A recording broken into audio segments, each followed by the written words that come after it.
ওয়াত্তাকু ইয়াওমান তুরজাউনা ফীহি ইলাল্লাহ সুম্মা তুওয়াফা কুল্লু নাফসিন বিমা কাসাবাত ওয়া হুম লা ইউযলামুন। ভয় করো ওই দিনকে, আল্লাহর আদালতে যেই দিন সবার হাজির হতে হবে, হিসাব দিতে হবে, এমন একটা দিন যেদিন আল্লাহ কারো সাথে কোনো জুলুম করবেন না। তাকওয়া, আমার নবীর কোনো গুনাহ আসেনি? সবাই বলেন।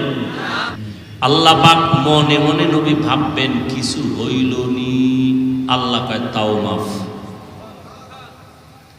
ইন্না ফাতাহনা লাকা ফাতহাম মুবিনা লিয়াগফিরা লাকাল্লাহু মা তাকাদ্দামা মিন যামবিকা ওয়া মা তাআখার ওয়া ইউতিম্মা নি'মাতাহু আলাইকা ওয়া ইয়াহদিয়াকা সিরাতাম মুস্তাকিমা।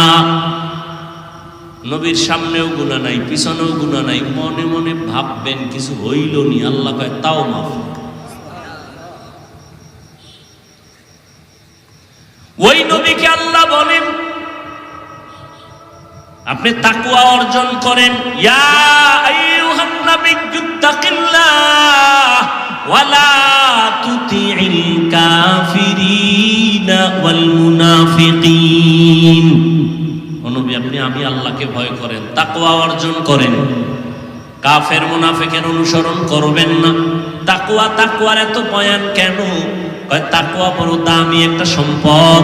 আল্লাহর কাছে সর্বোচ্চ সম্মান পাওয়ার একমাত্র মেডিসিনের নাম হলো তাকওয়া, আল্লাহর ভয়। এই তাকওয়া যারা অর্জন করবে, আল্লাহ বলে আমি দুনিয়ায় তাদের 6টা পুরস্কার দান করব, আবার আখিরাতে 2টা দান করব। আখিরাতের প্রথম পুরস্কার আমি আল্লাহ তাকে বিনা হিসাবে দিব জান্নাত।